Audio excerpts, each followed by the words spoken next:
તો મુખ્યમંત્રી શ્રી વિજય રૂપાણી સંબોધન કરી રહ્યા છે, આવો સાંભળીએ। ને કર્યો છે કે ગુજરાતની ધરતી ઉપરથી જીવતા પશુઓની નિકાસ હરગીજ રાજ્ય સરકાર થવા નહીં દે અને એટલા માટે અલગ અલગ 3 હુકમો પણ કર્યા છે। કેન્દ્ર સરકારમાં સુરેશ પ્રભુને પણ પત્ર લખીને જાણ કરવામાં આવી છે।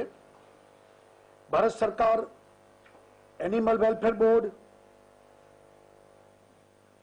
પ્રસિદ્ધ કરેલી સૂચનાઓ અને એની માર્ગદર્શિકાઓ અને ધારાધોરણો ન સંતોષાય ત્યાં સુધી તાત્કાલિક અસરથી જીવતા મોંઘા પશુઓની નિકાસ ટૂણા બંદરે એટલે કંડલા બંદરેથી હવેથી નહીં થાય।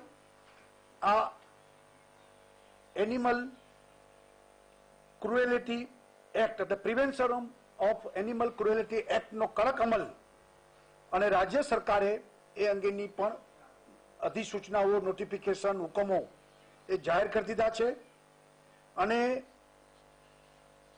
ટૂણા બંદરે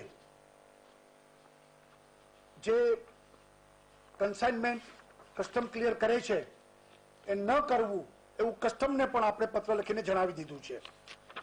આ માટે એનિમલ હસબન્ડરી ડિપાર્ટમેન્ટ પશુપાલન ડિપાર્ટમેન્ટ એના લોકો પણ તાત્કાલિક અસરથી કામે લાગ્યા છે।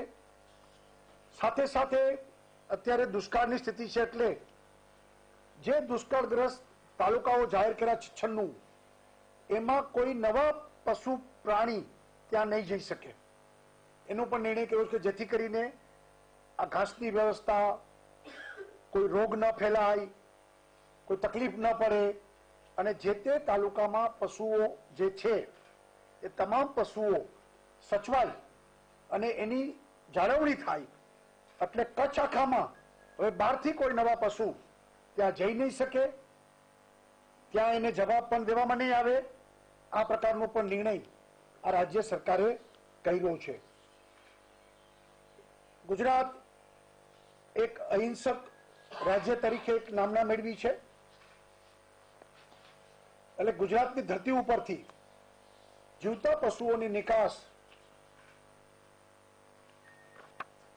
થાય નહીં એ માટે સરકારે આજે 4 અલગ અલગ 3 નોટિફિકેશન અને 1 પત્ર સુરેશ પ્રભુજીને મેં જે લખ્યો છે અને એમાં પણ મેં બહુ સ્પષ્ટતાપૂર્વક લખ્યું છે કે આ બધી સરકારની ગાઈડલાઈનો છે એનો અમલ થતો નથી અને એટલા માટે આ વસ્તુ અત્યારે કોઈ કાલે ચાલવા દેવાય નહીં અને કસ્ટમ્સને પણ આ પ્રકારની જાણ આપણે કરી દીધી છે। Export of live animal from Tuna Kandla port regarding commissioner of customs એમને પણ મેં પત્ર આ પ્રમાણે મોકલી આપ્યો છે। જે નોટિફિકેશન બહાર પાડ્યા એક નોટિફિકેશન આ છે, બીજું નોટિફિકેશન ગૃહ વિભાગનું પણ બહાર પાડ્યું છે એ પણ તમને કોપી હું આપું છું અને એ પણ આપણે કર્યું છે। અને સુરેશ પ્રભુજીને જે આપણા ministry of commerce and industries છે એમને પણ આપણે લખ્યું છે કે જે પ્રકારે ડિપાર્ટમેન્ટ ઓફ એનિમલ હસબન્ડરી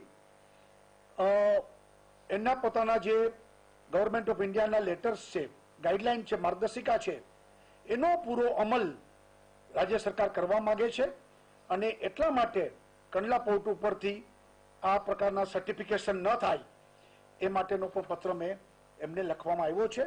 એટલે એક મહત્વનો નિર્ણય આજે રાજ્ય સરકારે જીવતા પશુઓ ગુજરાતમાંથી એક્સપોર્ટ ન થાય એ માટેનો આપણે કડક નિર્ણય આજે એની જાહેરાત મેં કરવા માટે આપ સૌને બોલાવ્યા છે। એવી જ રીતે એના બધાને આપને બધાને નોટિફિકેશન અને પત્રની કોપી અને મારી પ્રેસ નોટ પણ આ બધાને આપવામાં આવશે અને એમાં બધું ડિટેલ્સ એ મેં અંદર આપેલી છે। એવી જ રીતે આજે રાફેલ અંગે દૂધનું દૂધ અને પાણીનું પાણી થઈ ગયું છે, સત્ય બહાર આવ્યું છે।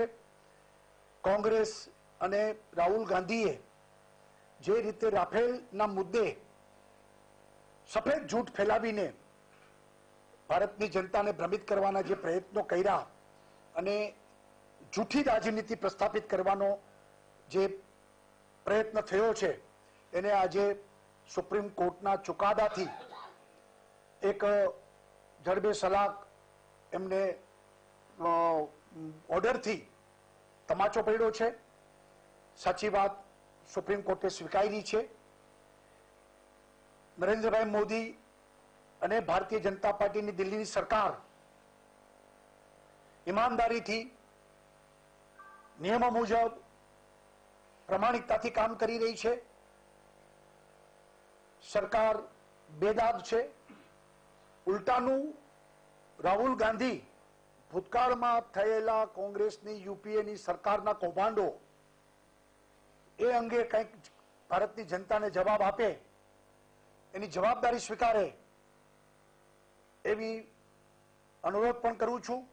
સાથે સાથે એમને સવાલો પણ કર્યા છે કે દેશની સુરક્ષા અને દેશની ગુપ્તતા અને એનાથી જે એમના જે બે જવાબદાર નિવેદનોથી દેશને જે નુકસાન થયું છે એ અંગે પણ રાહુલ ગાંધી દેશની અને લશ્કરની, દેશની જનતાની અને લશ્કરની નરેન્દ્રભાઈની માફી માંગે.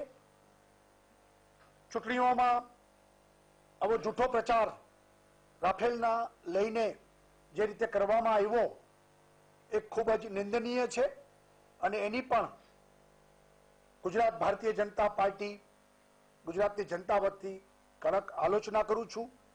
અને જેટલું પણ સુપ્રીમ કોર્ટે દરેક મુદ્દાઓને લઈને જે ક્લીન ચીટ આપી છે એ હું એમ માનું છું કે યુપીએના શાસનમાં જેટલા કૌભાંડો થયા સુપ્રીમ કોર્ટે કહેવું પડ્યું હતું કે આ કૌભાંડોની સીબીઆઈ જાંચ કરે.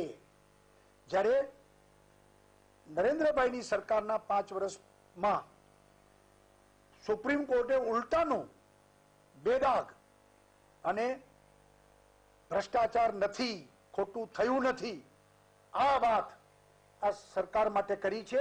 આ બંને વિરોધાભાસી વાતો આજે જનતા વચ્ચે સ્પષ્ટ આવી છે. હું એમ માનું છું કે કોંગ્રેસે માફી માંગવી જોઈએ અને કોંગ્રેસે પોતે જે જૂઠા આક્ષેપો કર્યા છે એને સ્વીકારવા જોઈએ. આ બંને વાત આજે આપના વચ્ચે મૂકવાની હતી. બંનેની પ્રેસ નોટ્સ વિગતવાર આપ સૌને હું આપી રહ્યો છું અને આપ સૌ જનતા વચ્ચે મૂકશો એવી મારી ધારણા છે.